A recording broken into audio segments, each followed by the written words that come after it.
ಆರ್ಥಿಕ ಅಪರಾಧಗಳು ಅಂತ ವಿಚಾರ ಬಂದಾಗ ದೊಡ್ಡ ದೊಡ್ಡ ಸಂಸ್ಥೆಗಳೇ ಇದರಲ್ಲಿ ಇನ್ವಾಲ್ವ್ ಆಗಿಬಿಟ್ಟಿದ್ದೇನೋ ಎನ್ನುವಷ್ಟು ಅನುಮಾನ ಒಂದು ಕಡೆ ಬರುತ್ತೆ. ಸಂಕೇತ್ ಸರ್, ಒಂದು ಪ್ರಶ್ನೆ ಇದೆ ಇಲ್ಲಿ. ಇದೇ ಅದಾನಿ ವಿಚಾರಕ್ಕೆ ಸಂಬಂಧಪಟ್ಟಂತೆ ಹಿಂಡನ್ಬರ್ಗ್ ಒಂದು ರಿಪೋರ್ಟನ್ನು ಕೊಟ್ಟಾಗ ಸೆಬಿವರೆಗೂ ಹೋಯ್ತದು. ಯಾರು ಸ್ಟಾಕ್ ಮಾರ್ಕೆಟನ್ನು ಕಾವಲು ನಾಯಿ ಅಂತ ಕಾಯಬೇಕಾಗಿತ್ತೋ ಅವರುಗಳೇ ಇನ್ವಾಲ್ವ್ ಆಗಿದ್ದಾರೆ ಅಂತ ಆ ಕೇಸ್ ನಡೀತಾ ಇದೆ ಒಂದು ಭಾಗ. ಹಿಂಡನ್ಬರ್ಗ್ ಅದು ರಿಪೋರ್ಟ್ ಕೊಟ್ಟ ತಕ್ಷಣ ಅದಾನಿ ಶೇರ್ಗಳು ಕುಸಿದ್ವು, ಅದು ಇದು ಎಲ್ಲ ಹೇಳಿದ್ವಿ ನಾವು. ಆಯಿತು, ಹಿಂಡನ್ಬರ್ಗ್ ಇನ್ನೊಂದು ವರ್ಷನ್ ಇದೆ ಅದರಲ್ಲಿ.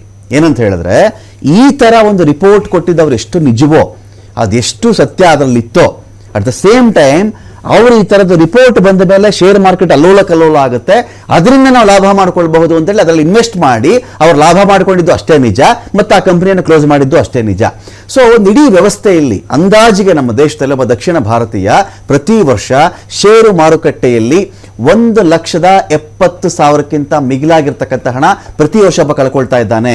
ಈ ದೇಶದಲ್ಲಿ ಪ್ರತಿ 4 ನಿಮಿಷಕ್ಕೊಮ್ಮೆ ಒಂದು ಬ್ಯಾಂಕಿಂಗ್ ಅಪರಾಧ ನಡೀತಾ ಇದೆ ಈ ದೇಶದಲ್ಲಿ. ಪ್ರತಿ 4 ನಿಮಿಷಕ್ಕೊಮ್ಮೆ.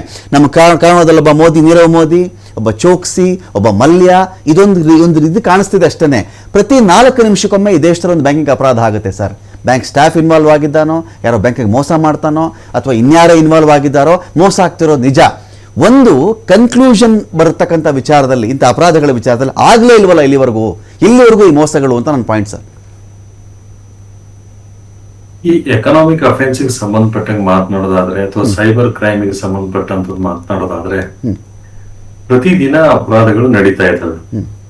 ಅದಕ್ಕೆ ತಕ್ಕಂಗೆ ಇನ್ವೆಸ್ಟಿಗೇಟಿಂಗ್ ಏಜೆನ್ಸಿನೂ ಕೂಡ ಪ್ರಬಲವಾಗಬೇಕು. ಫೈನಾನ್ಷಿಯಲ್ ಮ್ಯಾನೇಜ್ಮೆಂಟ್ ಮತ್ತು ರೆಗ್ಯುಲೇಷನ್ ಲಾಸ್ ಎಲ್ಲ ಅಷ್ಟೇ ಸ್ಟ್ರಿಕ್ಟ್ ಆಗಬೇಕು, ಅವನ್ನೆಲ್ಲ ಸ್ಟ್ರೆಂಥನ್ ಮಾಡಬೇಕು. ಅದಲ್ಲದೆ ಎನ್ಫೋರ್ಸ್ಮೆಂಟ್ ಏಜೆನ್ಸಿಗಳು ಕೂಡ ಅಷ್ಟೇ ಟಫ್ ಆಗಿ ಆಕ್ಟ್ ಮಾಡ್ಬೇಕು. ಇಲ್ಲ ಅಂದ್ರೆ ಬಹಳ ಕಷ್ಟ ಆಗುತ್ತೆ. ಈ ರೀತಿ ಪ್ರತಿದಿನ ನಡೀತಾನೆ ಇರುತ್ತೆ, ಇದನ್ನ ನಿಲ್ಸಕ್ ಆಗಲ್ಲ. ಅಂತದ್ರಲ್ಲಿ ಡೆವಲಪಿಂಗ್ ಕಂಟ್ರಿ, ನಮ್ದು ಡೆವಲಪ್ಡ್ ಕಂಟ್ರಿ ಅಲ್ಲ, it is still A developing country.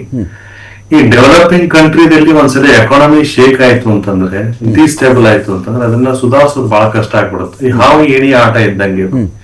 ಒಂದ್ಸಲ ಕೆಳಗ್ ಬಿದ್ರೆ ಅದಕ್ಕೆ ತಾಕತ್ತಿದ್ರೆ ಮೇಲ್ಗಡೆವರೆಗೆ ಹೋಗುತ್ತೆ.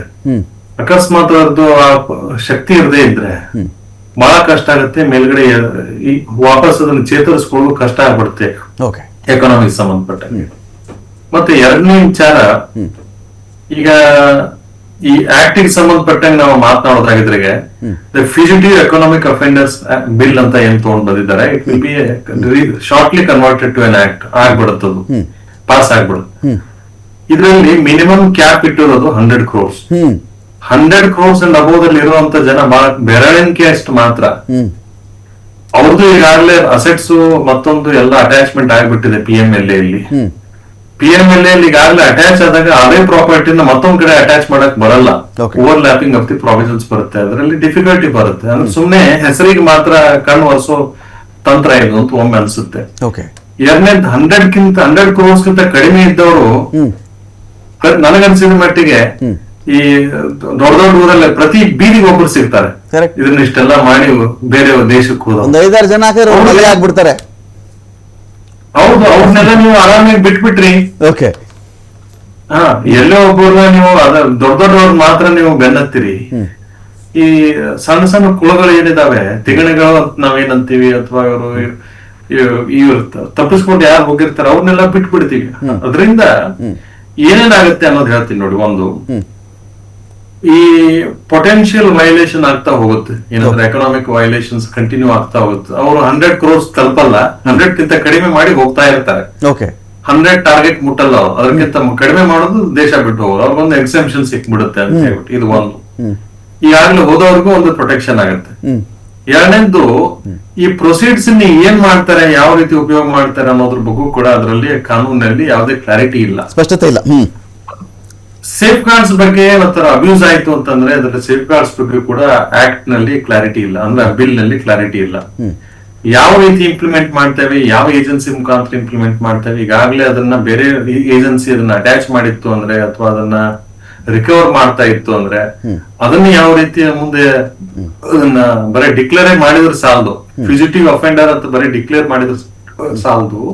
ಅದರ ಮುಂದೆ ಕಾನೂನು ಕ್ರಮ ಹೆಂಗ್ ತಗೊಂತೀರಿ ಅನ್ನೋದ್ರ ಬಗ್ಗೆ ಆಕ್ಟ್ ನಲ್ಲಿ ಕ್ಲಾರಿಟಿನೇ ಇಲ್ಲ. ಬರೀ ಒಂದು ಡಿಕ್ಲರೇಷನ್ ಅಂದ್ರೆ ಇವ್ರಿಗೆ ಒಂದು ಈ ಕಳ್ಳರಿಗೆ ಅಥವಾ ಏನಾದ್ರು ಅಪರಾಧ ಮಾಡಿದ್ರೆ ಪೊಲೀಸ್ ಸ್ಟೇಷನ್ ಕರ್ಕೊಂಡು ಹೋಗಿ ಒಂದು ಸ್ಲೇಟ್ ಹಾಕಿ ನಿಲ್ಲಿಸ್ತಾರೆ. ಅಂದ್ರೆ ಇವ್ರು ಅಪರಾಧಿಗಳು ಅಂತ ಅಷ್ಟೇ. ಇವ್ರ ಅಪರಾಧಿಗಳು ಅಂದ್ರೆ ಎಂತ ಅಪರಾಧಿಗಳು, ಘೋರ ಅಪರಾಧಿಗಳ, ಇವ್ರನ್ನ ಸಾಮಾನ್ಯ ಜೈಲಿನಲ್ಲಿ ಇಡ್ಬೇಕಾ ಅಥವಾ ಇಲ್ಲ ಬಳ್ಳಾರಿಯಲ್ಲಿ ಇಡ್ಬೇಕಾ, ಇವ್ರನ್ನ ಏನು ಎಂತ ಅನ್ನೋದ್ರ ಬಗ್ಗೆ ಅದರಲ್ಲಿ ಮಾಹಿತಿ ಇರಲ್ಲ. ಎಲ್ಲರನ್ನೂ ಸ್ಲೇಟ್ ಹಿಡಿಸಿರ್ತಾರೆ ಅಂದ ತಕ್ಷಣ ಎಲ್ಲರೂ ಒಂದೇ ತರ ಅಂತ ನಾವು ತೂಗಾಕ್ ಬರಲ್ಲ. ಬಟ್ ಆ ಬಗ್ಗೆ ಯಾರ್ಯಾರಿಗೆ ಏನೇನ್ ಶಿಕ್ಷೆ ಕೊಡ್ಬೇಕು ಅಥವಾ ಯಾರ್ಯಾರಿಗೆ ಏನೇನ್ ಮಾಡ್ಬೇಕು, ಯಾವ ರೀತಿ ಅಟ್ಯಾಚ್ಮೆಂಟ್ ಮಾಡ್ತೀರಾ, ಈಗಾಗಲೇ ಆಗಿರೋ ಅಟ್ಯಾಚ್ಮೆಂಟ್ ಗೆ ಏನ್ ಕ್ರಮ ತಗೊಂತೀರಾ, ಅದಕ್ಕೆ ನೀವು ಅಡಿಷನಲ್ ಹೆಂಗ್ ರಿಕವರಿ ಮಾಡ್ತೀವಿ. ಈಗ ನೋಡಿ, ಒಂದು ಉದಾಹರಣೆ ಹೇಳ್ಬಿಡ್ತೀನಿ. PMLA ಅಂತ ತಿಳ್ಕೊಳ್ಳಿ, ಅವ್ರದ್ದು ಏನೇನ್ ಪ್ರಾಪರ್ಟಿಗಳಿದಾವೆ ಅವನ್ನೆಲ್ಲ ಅಟ್ಯಾಚ್ ಮಾಡಿಬಿಟ್ಟಿರ್ತಾರ ಅವ್ರು. ಮತ್ತೇನು ಪ್ರಾಪರ್ಟಿ ಅವ್ರ ಗಮನದಲ್ಲಿರೋದು ಯಾವ್ದು ಉಳಿದಿರಲ್ಲ ಅಟ್ಯಾಚ್ಮೆಂಟ್ ಮಾಡೋದಕ್ಕೆ. ಆ ರೀತಿ ಯಾವ್ದು ಉಳಿದೇ ಇರುವಂತದ್ ಮಾಹಿತಿ ಇವ್ರಿಗೆ ಹೆಂಗ್ ಸಿಗುತ್ತೆ, ಇವ್ರಿಗೆ ಸಿಕ್ಕರೆ ಮತ್ತೆ ಅವ್ರಿಗೆ ಯಾಕೆ ಸಿಗ್ಲಿಲ್ಲ, ಇವೆಲ್ಲಾ ಪ್ರಶ್ನೆಗಳಿಗೆ ಉತ್ತರನೇ ಇಲ್ಲ. ಅಂದ್ರೆ ಇವನ್ನೆಲ್ಲಾ ನೋಡ್ತಾ ಹೋದ್ರೆ ಇದೇನೋ ಮೂಗಿಗೆ ತುಪ್ಪ ಸವರೋ ಕೆಲಸ ಅಥವಾ ಕಾರ್ಯ ನಡೀತಾ ಇದಾನೋ ಅಂತ ಮೇಲ್ನೋಟಕ್ಕೆ ಕಾಣುತ್ತೆ. ಬಟ್ ಅದನ್ನ ಸರ್ಕಾರ ಕ್ಲಾರಿಟಿ ಕೊಡ್ಬೇಕು, ಅದಕ್ಕೆ ಇಂತಾದ್ರೂ ಕೊಡ್ಬೇಕು ಅಂತ ನನ್ನ ಅಭಿಪ್ರಾಯ.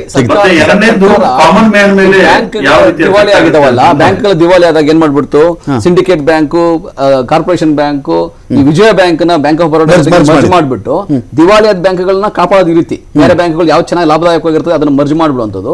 ಆಮೇಲೆ ಅಲ್ಲಿ ಲೂಟಿ ಮಾಡಿ ಸಾಲ ತೆಗೆದುಕೊಂಡು ದೇಶ ಪರವಾಗಿ ತಗೊಂಡೋಗ್ತಾ ಇರ್ಬೋದು. ಇವಾಗ LIC ಬಂದವರು, LIC 48,000 ಕೋಟಿ ರೂಪಾಯಿ ಅದಾನಿ ಗ್ರೂಪ್ ಅಲ್ಲಿ ಇನ್ವೆಸ್ಟ್ ಮಾಡಿದೆ ಇವಾಗ.